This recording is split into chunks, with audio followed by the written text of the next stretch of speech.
أعوذ بالله من الشيطان الرجيم. بسم الله الرحمن الرحيم.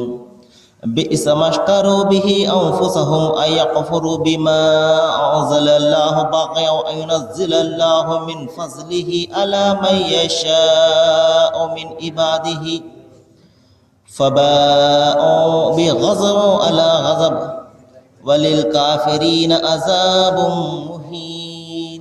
సదఖల్లాహుల్ అజీమ్.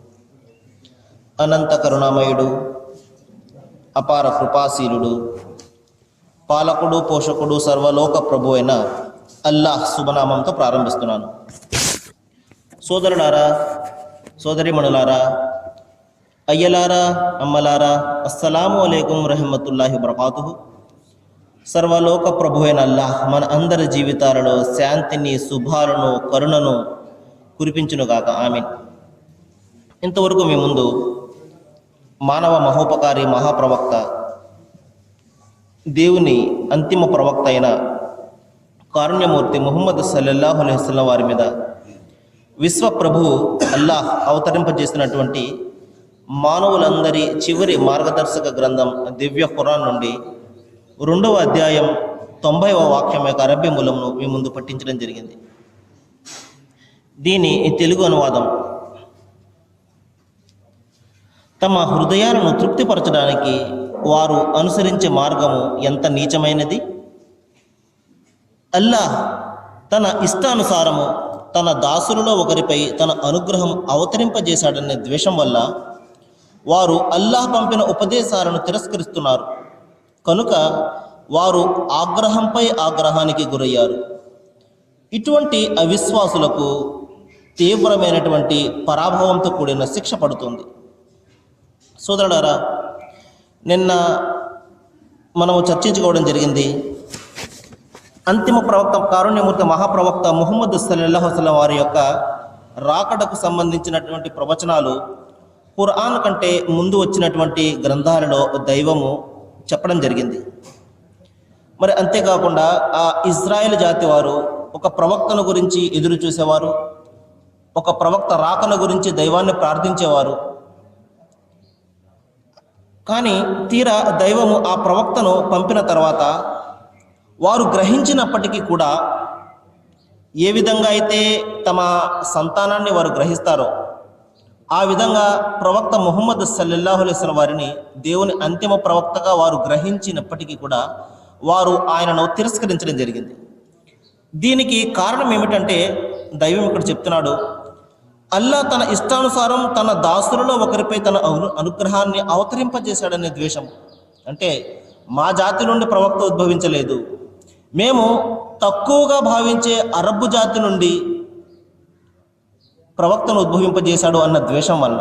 చూడండి సోదరులారా, ఇక్కడ అనాది నుండి కూడా ఏ విధంగా అయితే మన కాలంలో ఈ విధమైనటువంటి ఉచ్చము, నీచము అనే తారతమ్యాలు మన సమాజంలో ఉన్నాయో, ఉన్నవారు తక్కువ వారు, డబ్బున్నవారు, డబ్బు లేనివారు, అగ్రవర్ణవారు ఇంకా నిమ్న జాతి వాళ్ళు అని ఈ విధంగా అయితే ఈ సమాజంలో తారతమ్యాలు ఉన్నాయో, ఇది ఈనాటి నుండి వచ్చినటువంటి భేదాలు కావు. అనాది నుండి కూడా ఈ తారతమ్యాలు సమాజాన్ని అతలాకుతలం చేస్తున్నాయి. మరి వారు మేము ఇజ్రాయెల్ జాతి వారము, మేము ఉన్నతమైనటువంటి వర్గానికి చెందిన వారము, మిగతా వాళ్ళు అందరూ కూడా తక్కువ వారు అన్న ఈ భేదభావం నేటికి కూడా ఆ ఇజ్రాయెల్ జాతి వారు కానివ్వండి, మరొకరు కానివ్వండి, మేము విశ్వాసులుగా చెప్పుకునే వారు కూడా మీరు దాసి సంతానము అని ఈ రోజున మరొక ప్రజలను, మరొక విశ్వాసులను, సాటి విశ్వాసులను ఈ రోజున ఈ విధంగా కించపరచడము మనం ప్రపంచంలో చూస్తూనే ఉన్నాము.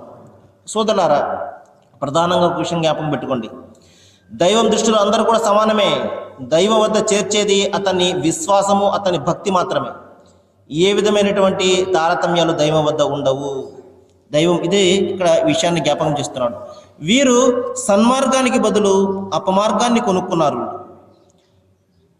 సన్మార్గం అంటే విశ్వాసము, స్వర్గము అనే ఈ సన్మార్గానికి బదులు వీరు కేవలం ప్రాపంచిక ప్రయోజనాలు, ప్రపంచంలో లభించే ఈ గౌరవ ప్రతిష్టలను గురించి మాత్రమే వీరు ఆలోచించారు. కానీ శాశ్వతంగా ఉండే ఆ పరలోకాన్ని వీరు కోల్పోతున్నారు అని దైవము ఈ విధంగా వారిని హెచ్చరించడం జరిగింది. ఒక సందర్భంలో ప్రవక్త ముహమ్మద్ సల్లల్లాహు అలైహి వసల్లం వారు మస్జిద్లోకి ప్రవేశిస్తున్నప్పుడు కొంతమంది బిగ్గరగా నవ్వడము ఆయన గమనించారు. ప్రవక్త వారు చెప్పారు, మీ యొక్క నవ్వును హరించేసే విషయాన్ని గురించి మీకు తెలిసి ఉన్నట్లయితే మీరు తక్కువగా నవ్వుతారు, ఎక్కువగా ఏడుస్తారు. అదేమిటంటే అదే నరకము. నరకాన్ని గురించి మీరు తెలుసుకున్నట్లయితే, అక్కడ విధింపబడే శిక్షల గురించి మీకు తెలిసి ఉన్నట్లయితే మీరు ప్రపంచంలో ఎంత మాత్రం కూడా ప్రశాంతంగా జీవితం గడపలేరు. మీకు ఆ శిక్ష తెలియదు కాబట్టి ఇక్కడ మీరు ఆనందంతో సంతోషాలతోటి మీరు మీ యొక్క సమయాన్ని వృధా చేస్తూ గడుపుతున్నారు. కానీ ఈ సమయం కోల్పోయినటువంటి ఈ సమయం అందు చూశారు, మరి మరణం తర్వాత వచ్చే ఆ జీవితంలో మనిషి ఆ రోజున భావిస్తాడు, రబ్బిర్జిఊన్, ఓ దైవమా నన్ను మరొక్కసారి ప్రపంచంలోనికి పంపించు. నేను చేసినటువంటి తప్పులు నాకు ఇప్పుడు తెలిసి వచ్చింది. నేను అనేక విధాలుగా నా యొక్క సమయాన్ని వృధా చేసుకున్నాను. నాకు మరొక్కసారి నాకు అవకాశం ఇయ్యి, నేను మంచి దైవభక్తుడిగా మారతాను. నా జీవితం అంతా కూడా నీకు సాష్టంగపడి నీకు ఆరాధనలు చేస్తాను. నాకు మరొక్కసారి నువ్వు అవకాశం ఇయ్యి అని ఆ రోజున ప్రాధాన్యపడతాడు. కానీ దైవం ఆ రోజున చెప్తాడు, నీకు నేను సరిపడ్డ జీవితం నీకు ప్రసాదించలేదా? 60, 70, 80 సంవత్సరాల జీవితం నీకు ప్రసాదించలేదా? మరి నీకు భార్య బిడ్డల ద్వారా నేను ఆనందాన్ని ఇవ్వలేదా? మరి నీకు డబ్బును గౌరవాన్ని నేను కల్పించలేదా? నీకు అమూల్యమైనటువంటి యవ్వనాన్ని నేను నీకు ఇవ్వలేదా? మరి ఇదంతా నువ్వు ఎక్కడ ఖర్చు పెట్టావు?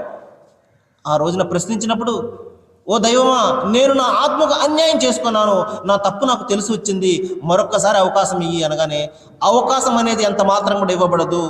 నీ బొందులో ప్రాణం ఉన్నంత వరకే అవకాశము. ఒక్కసారి ఈ బొందు నుండి ప్రాణం పోయిన తర్వాత ఎవరు ఎంతగా మొత్తుకున్నప్పటికీ కూడా తిరిగి రానటువంటి పరిస్థితి. కాబట్టి సోదరులారా, మన ప్రాణము మన బొందులో ఉన్నంత వరకే మనకు అవకాశము. దైవం ఇక్కడ అదే చెప్తున్నాడు, మీరు సన్మార్గానికి బదులు అపమార్గాన్ని కొనుక్కున్నారు, కానీ ఈ బేరం మీకు ఎంత మాత్రం కూడా లాభదాయం కాదు సుమా, నష్టంలో పడిపోతారు మీరు అని. తర్వాత వీరి యొక్క ఉద్దేశం ఏమిటంటే, దైవము మమ్మల్ని అడిగి ఎవరిని ప్రవక్తగా నియమించాలో మమ్మల్ని కన్సల్ట్ చేసి అప్పుడు నియమించాలి. ఇది వారి యొక్క భావన. చూడండి సోదరులారా, దైవ ప్రవక్తలందరూ కూడా దైవం తరపు నుండి వచ్చినటువంటి వారు, దైవం చేత నియమింపబడ్డవారు. కాబట్టి ఎవరు నియమిస్తున్నారు అనేది మనకు ప్రాధాన్యత, కానీ ఎవరిని దైవం నియమించాడు అన్నది మనకు అప్రస్తుతము. చూడండి, దైవము మనిషిని పుట్టించిన తర్వాత ఆ సైతానుకు సాష్టాంగపడమని ఆజ్ఞాపించడం జరిగింది. దైవదూతలందరూ కూడా సాష్టాంగపడ్డారు, కానీ ఆ ఇబ్లీస్, ఆ సైతాను మాత్రం సాష్టాంగపడలేదు. దైవదూతలు అక్కడ ఎవరికి పడమన్నాడు దైవము అనేది వారికి అప్రస్తుతము. ఆజ్ఞ ఇచ్చింది దైవమా కాదా వారు అదే ఆలోచించారు. ఆజ్ఞ దైవానిది, దేవుడు ఆజ్ఞాపిస్తున్నాడు కాబట్టి మేము సాష్టంగా పడాలి అని వారు సాష్టంగా పడడం జరిగింది. కానీ శైతాన్ ఆ విధంగా కాదు. ఆజ్ఞ ఇచ్చినది దైవము అని వాడు మర్చిపోయి ఎవరికి ఆ సాష్టంగా పడమంటున్నాడో ఆలోచించాడు. అదేవిధంగా ఇక్కడ ప్రవక్తలు దైవం తరపు నుండి వచ్చారా లేదా అనేది మనకు కావలసినటువంటి విషయం తప్పించి, దైవము ఎవరిని ప్రవక్తగా నియమించాడో అనేది మనకు అప్రస్తుతము. ఎవరిని నియమించాలో, ఎవరి చేత ఆయన పని చేయించుకోవాలో అది ఆయనకు బాగా తెలుసు. ఆయన దృష్టిలో, మన దృష్టిలో ఏమాత్రం జ్ఞానం లేనటువంటి వారు కావచ్చు, ఏమాత్రము సమాజంలో ప్రాధాన్యత లేని వారు కావచ్చు ఎవరైనా, కానీ దైవం దృష్టిలో అతను చాలా ఉన్నతమైనటువంటి వాడు కావచ్చు. కాబట్టి ఒక వ్యక్తిని దైవము ప్రవక్తగా నియమించాడు అంటే ఆ వ్యక్తిలో ఉన్నటువంటి సుగుణాలు ఏమిటి, బలహీనతలు ఏమిటి మనకు తెలియదు, ఆయనకు మాత్రమే తెలుసు. కాబట్టి ప్రవక్త ముహమ్మద్ సల్లల్లాహు అలైహి వసల్లం వారిని దైవం తన అంతిమ ప్రవక్తగా ఎన్నుకున్నాడు. అందులో ఉన్నటువంటి మర్మం ఏమిటి, దాని యొక్క లక్ష్యం ఏమిటి అనేది మనకు తెలియదు, ఆయనకు మాత్రమే తెలుసు. కాబట్టి కానీ వీరు ఇంత స్పష్టంగా ప్రవక్త ముహమ్మద్ వారి గురించి అంతిమ గ్రంథం ఖురాన్లో ఇది దైవ విరచితమే అన్న ఆ యొక్క దైవ విరచితమే అన్నటువంటి విషయాలు స్పష్టంగా తేటతెల్లం అయిపోతున్నప్పటికీ కూడా కేవలము మేము నీచంగా భావించే జాతి నుండి ప్రవక్త ఉద్భవించడం ఏమిటి అన్న కారణం చేత వారు ఆ ప్రవక్తను తిరస్కరించడం జరిగింది. వారికి తెలుసు ఈయన దైవ ప్రవక్తే అని, వారికి తెలుసు ఇది దైవ గ్రంథమే అని, అయినప్పటికీ కూడా కేవలము ఈ ప్రపంచంలో లభించే ఆ యొక్క అహం చూశారు, మనిషిని సర్వనాశనం చేసేది ఇగో అనే ఈ అహం అనే ఈ దుర్గుణం ముందు చూశారు. ప్రవక్త వారు చెప్పారు, మరి నిప్పు ఏ విధంగా అయితే కట్టెలను భస్మీపటలం చేస్తుందో అదేవిధంగా ఈ అహం అనేది మనిషిలో ఉన్నటువంటి ఈ సత్కార్యాలను కాల్చివేస్తుంది అన్నారు. కాబట్టి ఈ అహాన్ని జయించడం అనేది చాలా ముఖ్యమైనటువంటి విషయం.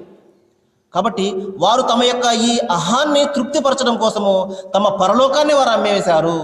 మరణం తర్వాత లభించే ఆ శాశ్వతమైనటువంటి జీవితం గురించి వారు ఆలోచించడం లేదు, ఈ ప్రపంచం గురించి ఆలోచిస్తున్నారు. కాబట్టి సోదరులారా, మరొక సందర్భంలో దైవం చెప్తున్నాడు, ఒకవేళ అల్లాహ్ యొక్క కారుణ్య నిధులు వారి చేతిలో ఉంటే వారు ఎక్కడ ఖర్చు అయిపోతాయి అన్న భయంతో ఖర్చు పెట్టకుండా ఉండేవారు. చూడండి, కాబట్టి దైవం యొక్క కారుణ్య నిధులకు ఎవరు యజమానులు కాదు, ఆయన తప్ప. కాబట్టి ఎవరిని ప్రవక్తగా నియమించాలి, ఎవరి మీద కరుణ చూపించాలి, ఎవరిని మీద అనుగ్రహం చూపించాలి అన్నది ఆ దైవం చేతిలో ఉన్నది తప్పించి మానవులుగా మనమేంటి, మన యొక్క అధికారం ఏమిటి? కానీ వీరి యొక్క ఉద్దేశం ఏమిటంటే దైవం మమ్మల్ని అడిగి ఎవరిని ప్రవక్తగా నియమించాలో మమ్మల్ని అడిగి ఆయన ప్రవక్తగా నియమించాలి అన్న ఉద్దేశం అన్నమాట వీళ్ళది. అందుకనే ప్రవక్త వారిని తిరస్కరించడం జరిగింది. కానీ సోదరులారా, ఒకసారి చూడండి, దైవం ఇక్కడ చెప్తున్నాడు, మరి వారు తమ కుమారులను ఏ విధంగా గుర్తుపెడతారో అదేవిధంగా ఈ గ్రంథాన్ని కూడా గుర్తుపెడతారు. కాబట్టి విషయం ఇది కాదు, వారికి ఖురాన్ అర్థం కాకుండా లేకపోతే ప్రవక్త ముహమ్మద్ వారి గురించి ఏదైనా సందేహం ఉందా అన్నది ప్రశ్న కాదు. ప్రవక్త ముహమ్మద్ సల్లల్లాహు అలైహి వసల్లం వారి గురించి ఏ మాత్రం కూడా వారికి సందేహం ఉండేది కాదు, ఈయన దైవ ప్రవక్త అని. అంతిమ గ్రంథం ఖురాన్ గురించి ఇది దైవ గ్రంథము కాదు అని ఏ మాత్రం కూడా సందేహం ఉండేది కాదు, ఇది దైవ గ్రంథమే అని చెప్పి. నిన్న నేను ఉదాహరణ చెప్పడం జరిగింది. ప్రవక్త వారి సత్యమణి స్వయంగా ఒక సాక్ష్యం చెప్తుంటారు. ఆమె తండ్రి ఒక యూదు విద్వాంసుడు. మరి ఆ తండ్రిను ఆ బాబాయిను ప్రవక్త ముహమ్మద్ సల్లల్లాహు అలైహి వసల్లం వారి వద్దకు వచ్చి మాట్లాడిన తర్వాత వారి ఇండలో మాట్లాడుకుంటుంటారు. ఆ తమ్ముడు అంటాడు అన్నయ్యతోటి, ఈయన మన గ్రంథాల్లో ప్రవచింపబడినటువంటి ప్రవక్తేనా అని. ఆ అన్నయ్య అంటాడు, నిస్సందేహంగా ఆయన మన గ్రంథాల్లో ప్రవచింపబడినటువంటి ప్రవక్తే. అయితే మరి మనం ఆయన అనుసరిందామా అని తమ్ముడు అడిగితే, నేను నా బొందులో ప్రాణం ఉన్నంత వరకు కూడా నేను అనుసరించను, ఆయనను వ్యతిరేకిస్తూనే ఉంటానని చెప్పడం జరిగింది. అదే చెప్తున్నాడు, వీరు ఎంత నీచంగా తమ హృదయాలను తృప్తిపరచడానికి ఇంత నీచమైనటువంటి మార్గం ఎన్నుకున్నారు. వీరు పరలోకాన్ని గురించి ఏదైనా ఆలోచించారా? వీరు ఈ ప్రపంచం గురించి ఆలోచిస్తున్నారు. కాబట్టి సోదరులారా, చెప్పే ఉద్దేశం ఏమిటంటే దైవము ఎవరిని తన ప్రవక్తగా నియమించాలి అన్నది ఆయన చేతుల్లో ఉన్నది అది. కాబట్టి ఒక విశ్వాసిగా మన యొక్క బాధ్యత ఏమిటంటే ఎవరిని ఏ వ్యక్తిని ప్రవక్తగా నియమించినప్పటికీ కూడా మనము నిష్కల్మషమైనటువంటి హృదయంతో, నిష్పక్షపాత హృదయంతో ఆయన్ని అనుసరించడమే మన పద్ధతి. ఉదాహరణకు చూడండి, ముస్లిం సోదరులను తీసుకుందాము. మరి ప్రవక్త మూసా వారిని, ప్రవక్త క్రీస్తు యేసు వారిని మరి అందరు ముస్లిం సోదరులు కూడా చాలా సమానంగా ఆదరిస్తారు, ఏమాత్రం కూడా భేదభావం చూపించరు. మరి ఏ విధంగా అయితే తమ ప్రవక్తను వారు గౌరవిస్తారో ఆ ప్రవక్తలను కూడా, బైబిల్ గ్రంథంలో ఉన్నటువంటి ప్రవక్తలను కూడా గౌరవిస్తారు. ఎందుకు అంటే ప్రవక్తలు ఎవరైనా కూడా పంపించింది దైవం కాబట్టి, పంపించింది అల్లాహ్ కాబట్టి, అల్లాహ్ మీద ఉన్నటువంటి భయంతో ప్రవక్తలందరినీ కూడా సమానంగా ఆదరిస్తారు. ఎందుకంటే అంతిమ గ్రంథం ఖురాన్లో దైవం ఆజ్ఞాపించడం జరిగింది. ఎవరైతే అల్లాహ్ను మరియు అంతిమ దినాన్ని, ఆయన ప్రవక్తలను, ఆయన పంపినటువంటి గ్రంథాలను తిరస్కరిస్తారో ఫకత జలాలం బఈదా, వారు అపమార్గంలో పడి చాలా దూరం వెళ్ళిపోయారు అని దైవం హెచ్చరించడం జరిగింది. కాబట్టి నిజమైన విశ్వాసి ఎవడు అంటే దైవ ప్రవక్తలందరినీ కూడా సమానంగా ఆదరించేవాడు, దైవ గ్రంథాలన్నిటి కూడా సమానంగా ప్రేమించేవాడే నిజమైనటువంటి విశ్వాసి. కాబట్టి ఒక విశ్వాసి విశాలమైనటువంటి హృదయాన్ని కలిగి ఉండాలి, సంకుచితమైనటువంటి భావాలను కలిగి ఉండకూడదు. నా వద్దకు వచ్చినటువంటి గ్రంథమే సత్యము, మిగతా గ్రంథాలన్నీ కూడా ఇవి అసత్యము అని చెప్పి, లేకపోతే నా ప్రవక్త నిజమైనటువంటి ప్రవక్త అని, మిగతా ప్రవక్తలు నాకు సంబంధం లేని వారని, ఈ విధమైనటువంటి సంకుచితమైనటువంటి భావాలు ఒక విశ్వాసులు ఎంత మాత్రం కూడా ఉండకూడదు. విశ్వాసి విశాలమైనటువంటి భావాలను కలిగి ఉండాలి, అందరినీ సమానంగా ప్రేమించగలగాలి. అందుకని ప్రవక్త ముహమ్మద్ వారు చెప్పారు, మీరు అందరినీ కూడా ప్రేమించండి, అతను దైవభక్తుడైనా పాపతుడైనా, అంటే పాపి అయినప్పటికీ కూడా అందరినీ కూడా ప్రేమించండి. ఎందుకంటే అతని పాపం వల్ల కలిగే నష్టము అతను అనుభవిస్తాడు. కాబట్టి మీరు అందరినీ కూడా సమానంగా ఆదరించండి, అందరినీ కూడా సమానంగా ప్రేమించండి అని ప్రవక్త ముహమ్మద్ సల్లల్లాహు అలైహి వసల్లం వారు ప్రవచించడం జరిగింది. కాబట్టి సోదరులారా, ఇక్కడ దైవము అదే జ్ఞాపకం చేస్తున్నాడు. వారు అల్లా తన ఇష్టానుసారం తన దాసుల్లో ఒకరికి తన అనుగ్రహాన్ని అవతరింపజేశాడనే ద్వేషం వలన వారు అల్లా పంపినటువంటి ఉపదేశాలను తిరస్కరిస్తున్నారు. కనుక ఏమవుతుంది, వారు ఆగ్రహం మీద ఆగ్రహానికి గురయ్యారు. చూడండి, దైవము పోన్లే వారు విశ్వసించరు కదా, తన వద్దకు వచ్చినటువంటి ప్రవక్తలను విశ్వసిస్తున్నారు, సర్లే వదిలేద్దాంలే అన్న పరిస్థితి ఉండదు సోదరులారా. దైవం యొక్క ఆగ్రహం అంటే దాని పర్యవసానం ఏమిటంటే ప్రపంచంలో కూడా తీవ్రమైనటువంటి అవమానము, పరలోకంలో కూడా భయంకరమైనటువంటి శిక్ష. ప్రపంచంలో దేవుడు వదిలేస్తాడు అని అంత మాత్రం కూడా భావించకూడదు. తన ప్రవక్తలను చంపేవారిని, తన ప్రవక్తల వెంట పడేవారిని, తన ధర్మాన్ని గురించి బోధించే వారి వెంట పడేవారిని దైవం ఎంత మాత్రం కూడా క్షమించడు, ఉపేక్షించడు కూడా. కాబట్టి ఎవరైతే సత్యాన్ని ప్రవచిస్తూ ఉంటారో, సత్యం గురించి ఎవరైతే బోధిస్తూ ఉంటారో, మరి అటువంటి వారి ప్రాణాల వెంట ఎవరైతే పడతారో నిస్సందేహంగా దైవము వారి యొక్క ప్రాపంచిక జీవితం కూడా సంకుచితం చేసేస్తాడు, పరలోకంలో కూడా భయంకరమైనటువంటి శిక్షకు గురి చేస్తాడు. కాబట్టి దైవ భక్తులను, మరి దైవం గురించి ప్రవచించే వాళ్ళను ఎవరు కూడా ఏ మాత్రం కూడా హాని చేయలేరు. ఎందువలనంటే వారు దైవం యొక్క సంరక్షణలో ఉంటారు కాబట్టి సోదరులారా, దైవము ఆగ్రహం మీద ఆగ్రహాన్ని కురిపిస్తాడు.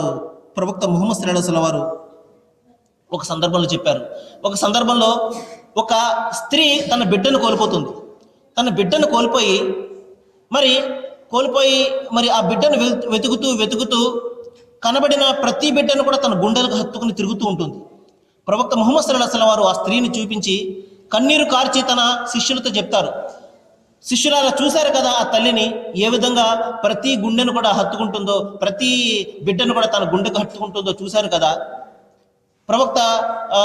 శిష్యులు ప్రవక్త చూసాం ప్రవక్త, మరి ఆ తల్లి ఎంత బాధపడుతుందో కదా తన బిడ్డను గురించి అంటే, అప్పుడు ప్రవక్త ముహమ్మద్ సల్లల్లాహు అలైహి వసల్లం వారు చెప్తారు, ఒకవేళ ఈ తల్లికి తన సొంత బిడ్డ కనబడితే ఆ బిడ్డను తీసుకెళ్లి మంటల్లో పడవేస్తుందా అనగానే, ఓ ప్రవక్త అది ఎలా సాధ్యము, ఎవరో తెలియనటువంటి బిడ్డలను కూడా ఆ తల్లి తన గుండెలు కట్టుకుని పాలిస్తుంది, తన సొంత బిడ్డ కనబడితే ఏ విధంగా మంటల్లో పడేస్తుంది ప్రవక్త, ఇది అసాధ్యం కదా అనగానే ప్రవక్త ముహమ్మద్ సల్లల్లాహు అలైహి వసల్లం వారు కన్నీరు కారుస్తూ చెప్తారు, అల్లాహ్ కూడా అంతే, దైవం కూడా అంతే, తన సొంత బిడ్డలను, ఎందువలంటే ప్రపంచంలో ప్రతి వ్యక్తిని కూడా దైవం ఒకే విధంగా తయారు చేశాడు. వాళ్ళు ఎవరైనా కానివ్వండి, దైవభక్తులైనా కానివ్వండి, పాపాలు చేసే వాళ్ళైనా కానివ్వండి, ఎవరైనా కానివ్వండి, మరి అందరినీ కూడా సమానంగా పుట్టించినటువంటి దైవము, తన సొంత చేతులతో పుట్టించినటువంటి దైవము, తయారు చేసినటువంటి దైవము. తల్లి గర్భంలో మనం ఏమైనా తయారు చేస్తున్నామండి బిడ్డను, మరి 9 నెలల పాటు ఆ కర్మాగారంలో అందమైనటువంటి బిడ్డగా ఎవరు రూపొందిస్తున్నారు, ఆ దైవమే. మరి ఇటువంటి కరుణామయుడైనటువంటి దైవము తన సొంత చేతులతో తయారు చేసినటువంటి మనుషులను నరకంలో పడవేస్తాడా, ఎంత మాత్రం కూడా కాదు కదా. కాబట్టి సోదరులారా, దైవము అనంతమైనటువంటి కరుణ, కానీ అంత కరుణామయుడు కూడా మరి భయంకరమైనటువంటి కోపోద్రుడైపోతాడు ఆ ప్రళయం నాడు. ప్రపంచంలో ఉన్నప్పుడు అనేక రకాల అవకాశాలను ఇస్తుంటాడు సత్యాన్ని తెలుసుకోవడం కోసం. చూడండి సోదరులారా, ఒక మాట చెప్తాను. చిన్న పిల్లవాడు చూడండి, ఒక 6 నెలల పాలు తాగే పిల్లవాడు చూడండి, మరి ఒక 1000 మంది స్త్రీలలో పెట్టినప్పటికీ కూడా తన తల్లిని అతను చాలా స్పష్టంగా కనుక్కుంటాడు. ప్రతి స్త్రీ కూడా ఆ బిడ్డకు పాలు ఇవ్వడానికి ప్రయత్నం చేస్తే ఆ బిడ్డ తాగడు. తన తల్లి దగ్గరికి వెళ్ళి మాత్రమే, తన తల్లి హృదయంలో ఉన్నటువంటి తన తల్లి వద్ద మాత్రమే ఆ బిడ్డ ప్రశాంతంగా పాలను తాగుతాడు. చిన్న బిడ్డ కూడా తన తల్లిని ఈ రోజున గమనిస్తున్నాడే, తన తల్లిని కనుక్కుంటున్నాడే, తన తల్లిని ఈ విధంగా అన్వేషించి తెలుసుకుంటున్నాడే. కానీ మనిషి చూడండి సోదరులారా, అనేక రకాల అనుగ్రహాలు పొందుతూ కూడా దైవం యొక్క అనుగ్రహాలు, పొద్దున్న అతను కళ్ళు తెరిచిన దగ్గర నుండి మరి రాత్రి పడుకునే వరకు కూడా అనేక రకాల అనుగ్రహాలు పొందుతూ కూడా అవి ఎక్కడి నుండి వస్తున్నాయో ఇతను కనుక్కోకపోతే ఇతను నిజంగా మనిషా, ఒకసారి ఆలోచించండి. అందుకనే దైవం ప్రశ్నిస్తున్నాడు, యా అయ్యుల్ ఇన్సాన్ మా గర్రక బిరబ్బికల్ కరీం, ఓ మానవుడా, పరమ దయామయుడైనటువంటి ఆ దైవం విషయంలో ఏ విషయం నిన్ను మరుగున పడేసింది, ఏ విధంగా నీవు ఈ విధంగా మారిపోతున్నావు, ఇంత బండరాయి మాదిరిగా ఎందుకు మారిపోతున్నావు. చిన్న బిడ్డకు కూడా ఆ జ్ఞానం ఉన్నది, తన సొంత తల్లిని కనుక్కుంటున్నాడే. బిడ్డే కాదు సోదరులారా, జంతువులు కూడా చూడండి తమ తల్లి వద్దకే వెళ్తాయి. మరి ఎంతమంది ఉన్నప్పటికీ కూడా, ఎన్ని జంతువులు ఉన్నప్పటికీ కూడా, మరి కానీ మనిషి తన దైవాన్ని తెలుసుకోలేకపోతున్నాడే, ఇంత విజ్ఞానాన్ని సంపాదించి కూడా. చూడండి ఎంత దుర్మార్గులైనటువంటి మనస్తత్వం మనిషిది. కాబట్టి సోదరులారా, మరణం తర్వాత మనకు ఎదురయ్యే పరిస్థితుల గురించి మనం ఎంత మాత్రం కూడా ఏమరపాటులో ఉండకూడదు. మన జీవితం ఏవైనా పర్వాలేదు, ఇక్కడ మనం తినకపోయినా, సౌకర్యాలు ఉన్నా లేకపోయినా మనము దీని గురించి మనము ఎంత మాత్రం కూడా పట్టించుకోకూడదు. కానీ మరణం తర్వాత రాబోయే ఆ యొక్క జీవితం గురించి నిస్సందేహంగా పట్టించుకోవాలి. ఎందువలనంటే అక్కడ భయంకరమైనటువంటి శిక్ష ఉంటుంది. మరి భయంకరమైనటువంటి ఎలాంటి శిక్ష అంటే, అతని చర్మం కాలిపోయినప్పుడల్లా మరొక చర్మాన్ని దైవం సృష్టించి చవి చూడు ఆ నరకం యొక్క శిక్షను అని చెప్పేసి అక్కడ ఆ శిక్షలో అతన్ని తోసివేయడం జరుగుతుంది. ఇంతటి కరుణామయుడైనటువంటి దైవము అక్కడ అక్కడ పరలోకంలో భయంకరమైనటువంటి ఉగ్రుడైపోతాడు, ఆగ్రహోగ్రుడు అయిపోతాడు. అక్కడ ఆ కారుణ్యం అంతా కూడా దైవంది, కేవలం ప్రపంచం వరకే, పరలోకంలో ఉండదు. కాబట్టి మనము ఆ జీవితాన్ని గురించి ఆలోచించాలి సోదరులారా. మరి అంతేకాదు, ఈ ప్రపంచంలో మనకు బాధలు కష్టాలు వస్తే ఆత్మహత్య చేసుకుంటారు, లేకపోతే చచ్చిపోతే బాగుండు, ఈ కష్టాలు పోతాయని చెప్పేసి మనము భావిస్తుంటాం. కానీ పరలోకంలో సోదరులారా చావు కూడా రాదు. కాబట్టి అక్కడ స్వర్గము కూడా శాశ్వతమే, నరకము కూడా శాశ్వతమే. కొద్ది రోజుల పనిష్మెంట్ ఇచ్చి దైవం తిరిగి మనల్ని బయటికి తీస్తాడు అన్న సమస్య ఎంత మాత్రం కూడా లేదు. ఎవరైతే దైవానికి సాటి కల్పిస్తాడో ఈ ప్రపంచంలో, ఎవరైతే సాటి మనుషులను, సాటి మానవులను, మరి బలహీనమైనటువంటి మానవులను దైవం యొక్క స్థానం ఇస్తాడో, ఎవరైతే మనలాంటి పుట్టుక గలవారిని, మనలాంటి చావు గలవారిని, మనలాగా తిండి తిప్పలు గలవారిని, మనలాగా భార్య బిడ్డలు గలవారిని ఎవరైతే దైవం యొక్క స్థానం ఇస్తాడో, మరి అటువంటి వ్యక్తికి ఎంత మాత్రం కూడా క్షమించరానటువంటి పాపం చేసినట్టే, అటువంటి వ్యక్తికి ఎంత మాత్రం కూడా దైవము నరకం నుండి బయటకు తీయడు. కాబట్టి ఇది మనము ప్రతిరోజు కూడా, ప్రతి క్షణం కూడా మనము జ్ఞాపకం పెట్టుకోవాలి ఈ విషయాన్ని గురించి. ఎందువలనంటే ఈ ఒక్క పాపాన్ని గురించి మనము తప్పించుకున్నట్లయితే నిస్సందేహంగా దైవం తలిస్తే ఆయన అన్ని పాపాలను క్షమిస్తాడు, కానీ ఈ పాపాన్ని మాత్రం క్షమించలేడు. కాబట్టి చివరిగా సోదరులారా, ఆ రోజున ఆ యొక్క నరకం యొక్క శిక్షను చూచి మనిషి యాలైతే నీ కొంత తురాబా, అరే నేను మట్టినైపోతే ఎంత బాగుండేది, ఈ నాకు ప్రపంచంలో వచ్చినటువంటి జీవితమే చివరి జీవితం అయితే ఎంత బాగుండేది, ఈ మరణానంతర జీవితం లేకపోతే ఎంత బాగుండేది, నేను తిరిగి పంపబడే అవకాశం లభిస్తే ఎంత బాగుండేది అని ఆ రోజున మనిషి ముత్తుకుంటాడు, ఎంతగానో ఏడుస్తాడు, ఎంతగానో ప్రాధేయపడతాడు. కానీ మన ప్రాధేయతలను, మన యొక్క ప్రార్థనను ఆలకించేవాడు ఆ రోజున ఎవడు కూడా ఉండడు, మన యొక్క మాటలను ఆలకించేవాడు ఎవరు కూడా ఉండరు. కాబట్టి అటువంటి పరిస్థితుల నుండి రక్షించుకునే నిమిత్తమే దైవము మన మరణం తర్వాత జరగబోయే అన్ని విషయాలను కూడా ఇక్కడ మనకు ఖురాన్ రూపంలో చెప్పడం జరిగింది. సోదరులారా, నేను దైవాన్ని ప్రార్థిస్తున్నాను, ఏ విషయాలైతే నేను ఇంత స్పష్టంగా మీ ముందు తేటతెల్లం చేస్తున్నానో వాటి మీద మనం బాగా ఆలోచించాలని, ఆచరణ చేయాలని, ఈ విషయాలను మన మనసులో పెట్టుకొని మనము ఆలోచింప చేయాలని, మన మనస్సును మనమందరం కూడా కలిసి ఆ సృష్టికర్త అయినటువంటి దైవాన్ని, అల్లాహ్ను మాత్రమే ఆరాధించాలని, దైవం మనకు జ్ఞానాన్ని, సత్యాన్ని బోధించాలని నేను ప్రార్థిస్తూ ముగిస్తున్నాను. వాఖిరు దవానా అనిల్ హమ్దులిల్లాహి రబ్బిల్ ఆలమీన్. అస్సలాము అలైకుం.